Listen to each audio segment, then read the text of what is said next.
আসসালামু আলাইকুম সবাইকে, আশা করি সবাই ভালো আছেন। আমাদের আজকের ভিডিওর টপিক অফ পেজ এসইওর বেসিক কিছু বিষয়। অর্থাৎ আজকের ভিডিও থেকে আপনি অফ পেজ এসইওর কিছু বিষয় জানতে পারবেন, যে বিষয়গুলো আপনি যদি জানেন সেক্ষেত্রে অফ পেজ এসইও বা ব্যাকলিঙ্ক করার ক্ষেত্রে আপনার অনেক সুবিধা হবে। তো চলুন আমরা ভিডিওর মূল টপিকে চলে যাই এবং দেখে আসি অফ পেজ এসইওর কিছু বেসিক কিছু বিষয় সম্পর্কে। তো অফ পেজ এসইওর ক্ষেত্রে আমরা প্রথমে একটু জানি যে অফ পেজ এসইও বলতে আসলে কী বোঝায়। তো অফ পেজ এসইও বলতে আসলে যেটা বোঝায় যে আমাদের ওয়েবসাইটের বাইরে আমরা লিঙ্ক শেয়ারের যে কাজটা করি সেটাকে অফ পেজ এসইও বলা হয়, বা অফ দ্য ওয়েবসাইট বা ওয়েবসাইটের বাইরে অনেকে এটাকে লিঙ্ক বিল্ডিং বা হচ্ছে যে অফ সাইট এসইও বা ব্যাকলিঙ্ক বলে থাকেন। অর্থাৎ আমরা কি করি যে একটা লিঙ্ককে বিভিন্ন জায়গায় ইনসার্ট করে আসি, এই লিঙ্ক ইনসার্টের কাজকেই অফ পেজ এসইও বলা হয়। অর্থাৎ আউটসাইড ওয়েবসাইট যে আমরা লিঙ্ক শেয়ারের কাজ করি সেটাকেই হচ্ছে অফ পেজ এসইও বলা হয়। অন পেজ করা হয় হচ্ছে ওয়েবসাইটের ভিতরে কন্টেন্টগুলোকে বা পেজগুলোকে, এবং অফ পেজ করা হয় হচ্ছে একটা লিঙ্ককে বিভিন্ন জায়গায় শেয়ারের মাধ্যমে। তো এখন আমরা যদি অফ পেজ এসইওর যে মূল বিষয় সেটা সম্পর্কে জানতে চাই, সেক্ষেত্রে প্রথমে আমাদের যেটা জানতে হবে ব্যাকলিঙ্ক সম্পর্কে।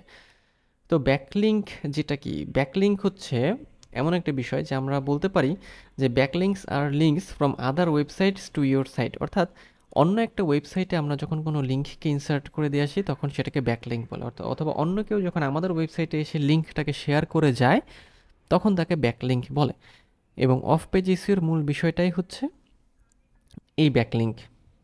যে যত হাই কোয়ালিটির ওয়েবসাইটে বা হাই অথরিটির ওয়েবসাইট, মানে ডিএ এর মান বা ডোমেইন অথরিটির মান যত বেশি সেই ওয়েবসাইটে ব্যাকলিঙ্ক করতে পারবে, সেই ওয়েবসাইটের অফ পেজ এসইওটা তত ভালো হবে।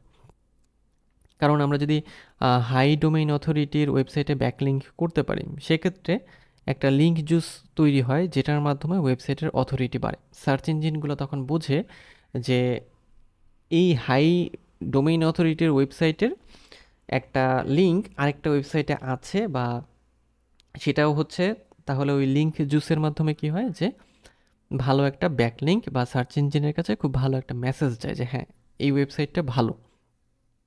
তো আমরা যদি কোয়ালিটি ব্যাকলিঙ্ক তৈরি করতে পারি এবং আমাদের যে টপিক বা আমাদের যে সাবজেক্ট বা যেটা রিলেভেন্ট আমাদের ওয়েবসাইট, আমাদের নিশ রিলেটেড, সেরকম ব্যাকলিঙ্ক তৈরি করতে পারলে আমাদের সার্চ ইঞ্জিন র্যাঙ্কিংটা খুব দ্রুত বাড়ে।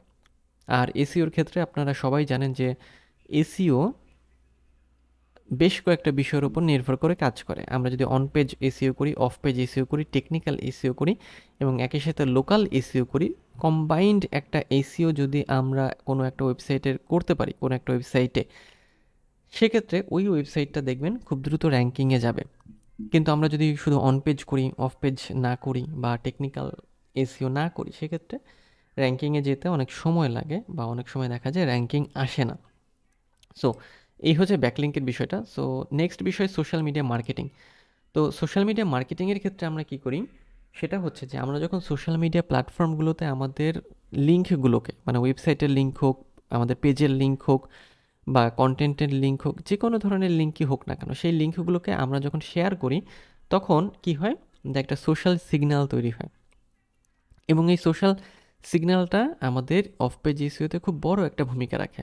ওকে, সো এর মাধ্যমে আমরা কি করি, মানে সোশ্যাল মিডিয়া মার্কেটিং বা সোশ্যাল সিগন্যালের মাধ্যমে আমরা ফেসবুকে লিঙ্ক শেয়ার করি। ফেসবুক, টুইটার, ইনস্টাগ্রাম বা পিন্টারেস্ট, যতগুলো সোশ্যাল মিডিয়া প্ল্যাটফর্ম আছে, এর মাধ্যমে কি হয়, খুব ভালো একটা সিগন্যাল সার্চ ইঞ্জিনের কাছে যায় যে হ্যাঁ, যেহেতু সোশ্যাল মিডিয়া প্ল্যাটফর্মগুলোর ডোমেইন অথরিটি অনেক ভালো, সেক্ষেত্রে একটা অথরিটি আমরা পাই আমাদের সার্চ ইঞ্জিনে র্যাঙ্কিং করার ক্ষেত্রে। এরপরে আমরা সোশ্যাল বুকমার্কিংয়ের কথা বলতে পারি। সোশ্যাল বুকমার্কিংয়ের বিষয়টা হচ্ছে আমরা কি করতে পারি, আমাদের ওয়েবসাইটের যে পেজ আছে, তারপরে আর্টিকেল আছে, ব্লগ পোস্ট আছে, অথবা অন্য যে কোনো কন্টেন্ট আছে, সেগুলো আমরা বুকমার্কিং সাইট অর্থাৎ সোশ্যাল বুকমার্কিং সাইটে হচ্ছে ইনসার্ট করে দিয়ে আসতে পারি আমাদের লিঙ্ক সহ। এবং সোশ্যাল বুকমার্কিং সাইটগুলো হলো এমন সাইট যে সাইটগুলো অ্যালাউ করে প্রত্যেকটা মানুষকে লিঙ্কগুলোকে ইনসার্ট করার জন্য। ওকে, সো আমরা যখন অফ পেজ এসইওর অ্যাডভান্সড লেভেলে যাব তখন আমরা দেখব যে সোশ্যাল বুকমার্কিং আমরা কিভাবে করব। এবং পরবর্তীতে যে কোর্স আসবে তার মধ্যে দেখবেন যে প্র্যাকটিক্যালি সবগুলো বিষয় আমরা একটা একটা করে শিখব। নেক্সট হচ্ছে গেস্ট ব্লগিং। গেস্ট ব্লগিংও খুব ভালো একটা বিষয়, এবং গেস্ট ব্লগিং হচ্ছে সবচেয়ে মানে কি বলবো, হাই কোয়ালিটির বা পাওয়ারফুল বা অথরিটি সম্পন্ন হচ্ছে ব্যাকলিঙ্ক। অফ পেজ এসিওতে যদি আপনি ভালো করতে চান সেক্ষেত্রে আপনার অবশ্যই গেস্ট ব্লগিং নিয়ে কাজ করতে হবে বা গেস্ট পোস্ট নিয়ে কাজ করতে হবে।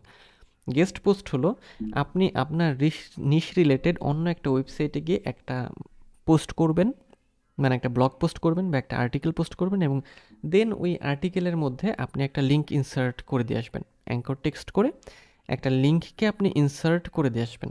এর মাধ্যমে কী হবে যে ওই হাই অথরিটির যে ওয়েবসাইটে আপনি গেস্ট পোস্ট করবেন তার মাধ্যমে আপনার ওয়েবসাইটে ভালো একটা অথরিটি তৈরি হবে। এই অথরিটির মাধ্যমে সার্চ ইঞ্জিন বুঝবে যে হ্যাঁ, আপনার ওয়েবসাইটের মানটা আসলে ভালো, কারণ আপনি ভালো একটা অথরিটির ওয়েবসাইটে গেস্ট পোস্ট করেছেন। এরপরে ইনফ্লুয়েন্সার আউটরিচের কথা আমরা বলতে পারি। ইনফ্লুয়েন্সার আউটরিচ বিষয়টা আসলে কি? ইনফ্লুয়েন্সার আউটরিচের বিষয়টা হচ্ছে যে ইনফ্লুয়েন্সাররা কী করতে পারে, আপনার যে কন্টেন্ট আছে সেগুলোকে প্রমোট করতে পারে তাদের ফলোয়ারদের মাঝে। এটা আপনি যেটা করতে পারেন আপনার সোশ্যাল মিডিয়ার মাধ্যমে বা আপনার নিশ রিলেটেড অন্যান্য যে ওয়েবসাইট আছে তাদের সাথেও আপনি যোগাযোগ করতে পারেন। তাদের সাথে যোগাযোগ করে আপনি আপনার কন্টেন্টকে প্রমোট করার কথা তাদেরকে বলতে পারেন। এটাকে ইনফ্লুয়েন্সার আউটরিচ বলা হয়। অর্থাৎ ইনফ্লুয়েন্সারদের খুঁজে বের করে তাদের সাথে কমিউনিকেট করা এবং আপনার যে প্রোডাক্ট, মানে প্রোডাক্ট বলতে অ্যাকচুয়ালি কন্টেন্ট বোঝাচ্ছি, সেটাকে প্রমোট করানো। এরপরে ব্র্যান্ড মেনশনস। ব্র্যান্ড মেনশনও অফ পেজ এসিওর ক্ষেত্রে ভূমিকা রাখে। তো ব্র্যান্ড মেনশনে কী করা হয় সেটা হচ্ছে যে মনে করেন আপনার একটা ব্র্যান্ড আছে, সেই ব্র্যান্ডকে আপনি @দিয়ে বিভিন্ন জায়গায় পোস্ট করতে পারেন বা অ্যাঙ্কর টেক্সট করে দিয়ে আসতে পারেন ওটার একটা লিঙ্ককে। এতে আপনার ব্র্যান্ড ভ্যালু বাড়বে, যেটা কি হবে যে দেখবেন যে সার্চ ইঞ্জিনে আস্তে আস্তে আপনার ব্র্যান্ডটা র্যাঙ্ক করবে। এরপরে forum participation and commenting. Forum participation এবং কমেন্টিং বলতে কি বোঝায়? ফোরাম পার্টিসিপেশন হলো যে অনলাইনে অনেক ফোরাম আছে, যে ফোরামগুলো অ্যালাউ করে ইউজারদের বা অডিয়েন্সদের সেখানে গিয়ে হচ্ছে কমেন্ট করা এবং লিঙ্কটাকে ইনসার্ট করে দিয়ে আসা। এতে কি হয় যে যেই ফোরামগুলোর হচ্ছে ডোমেইন অথরিটি অনেক ভালো, সেই ওয়েবসাইটগুলোতে বা সেই সব ফোরামে যদি আপনি লিঙ্ক ইনসার্ট করে আসতে পারেন সেক্ষেত্রে এটা আপনার অফ পেজ এসিওর ক্ষেত্রে খুব ভালো একটা সিগন্যাল আপনাকে প্রোভাইড করবে।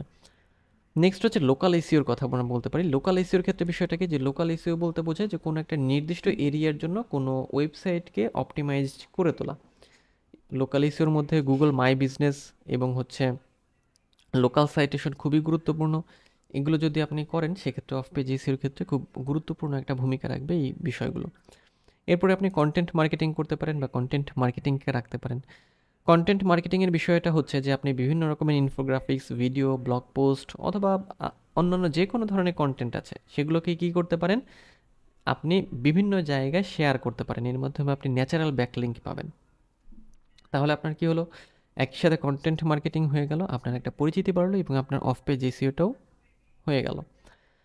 ওকে, মোটামুটি এই কয়েকটা বিষয়ে যদি আপনি খুব ভালোভাবে ট্রাই করেন বা মনে রাখেন সবসময় বা এই কয়েকটা পদ্ধতি মেনে কাজ করেন সেক্ষেত্রে আপনার অফ পেজের স্ট্র্যাটেজি অনেক ভালো হবে এবং দেখবেন যে অফ পেজ করে আপনি খুব ভালো পরিমাণে একটা রেজাল্ট আনতে পারছেন। তবে আপনাকে যেটা করতে হবে এই সবগুলো বিষয় মাথায় রেখে সবগুলোকেই এক এক করে প্র্যাকটিস করে যেতে হবে। তো এই ছিল আমাদের আজকের ভিডিও। দেখা হবে পরের ভিডিওতে। সেই পর্যন্ত সবাই ভালো থাকবেন। আর আমার চ্যানেলটি যদি এখনও সাবস্ক্রাইব না করে থাকেন তাহলে সাবস্ক্রাইব করে রাখতে পারেন, কারণ আমি ডিজিটাল মার্কেটিং, তারপরে সার্চ ইঞ্জিন অপটিমাইজেশন বা সোশ্যাল মিডিয়া মার্কেটিং বা সার্চ ইঞ্জিন মার্কেটিং অর্থাৎ ডিজিটাল মার্কেটিং রিলেটেড নতুন নতুন ভিডিও দিয়ে থাকি। তো দেখা হচ্ছে পরের ভিডিওতে। সেই পর্যন্ত ভালো থাকবেন।